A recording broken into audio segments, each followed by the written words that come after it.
নমস্কার বন্ধুরা।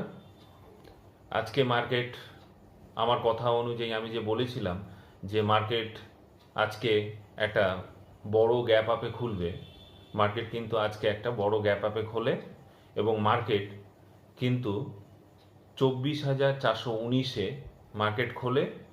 আজ মার্কেট 24,461-তে কিন্তু মার্কেট বন্ধ হয় কত পয়েন্টে? 114 পয়েন্ট পজিটিভে। বন্ধুরা, আমি কালকে যে সাপোর্ট আর রেজিস্ট্যান্সগুলো দিয়েছিলাম সেই সাপোর্ট আর রেজিস্ট্যান্সগুলো দেখলে পরে আপনারা দেখতে পারবেন যে আমি যে ফার্স্ট রেজিস্ট্যান্স দিয়েছিলাম 24,411, মার্কেট কিন্তু ওখানে কিন্তু একটা স্ট্রং রেজিস্ট্যান্স নেয়। তাহলে 24,411 যেহেতু আমি একটা স্ট্রং রেজিস্ট্যান্স দিয়েছিলাম, সেই জায়গাটায় কিন্তু রেজিস্ট্যান্স না নিয়ে কিন্তু ওখানে কিন্তু একটা সাপোর্ট নেয়। কেন? আমি এর আগেও ভিডিওতে বলেছি যে যখন কোনো একটা সাপোর্টকে ব্রেক মানে কোনো একটা রেজিস্ট্যান্সকে ব্রেক করে গ্যাপ আপ বা বড় কোনো গ্যাপ আপে খোলে, তখন আমার যে রেজিস্ট্যান্সটা থাকে সেই রেজিস্ট্যান্সটা কিন্তু সাপোর্টে কনভার্ট হয়। আজকে কিন্তু এটার একটা উদাহরণ। আমি এর আগের দিন বলেছিলাম যে গ্যাপ আপ খুলবে এবং আমার ফার্স্ট রেজিস্ট্যান্স দিয়েছিলাম 24,411-তে।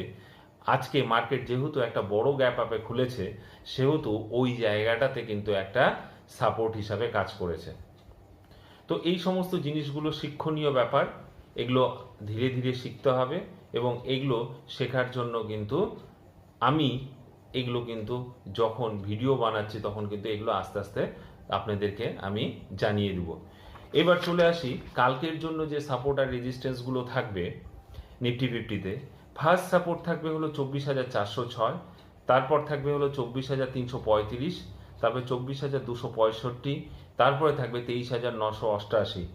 বন্ধুরা, 23,988 যাওয়ার সম্ভাবনা খুবই কম, কিন্তু এটাও কিন্তু এর প্রবাবিলিটি কিন্তু জিরো বলা চলে না।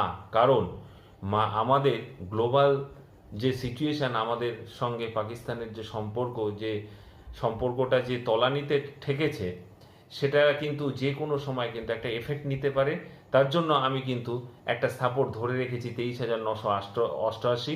এটা কিন্তু একটা স্ট্রং সাপোর্ট হিসাবে কাজ করবে। এরপরে চলে যাই রেজিস্ট্যান্স। ফার্স্ট রেজিস্ট্যান্স আসছে 24,508, তারপর 24,530, তারপরে 24,586, এরপরেও 24,600 পর্যন্তও কিন্তু মার্কেট যেতে পারে। আজকে যে এফআইআই এবং ডিআইআই এর ডেটা কিন্তু এখনো পর্যন্ত আসেনি, কিন্তু মনে হচ্ছে যে মার্কেটে কিন্তু এফআইআই কিন্তু ভালো কিনেছে।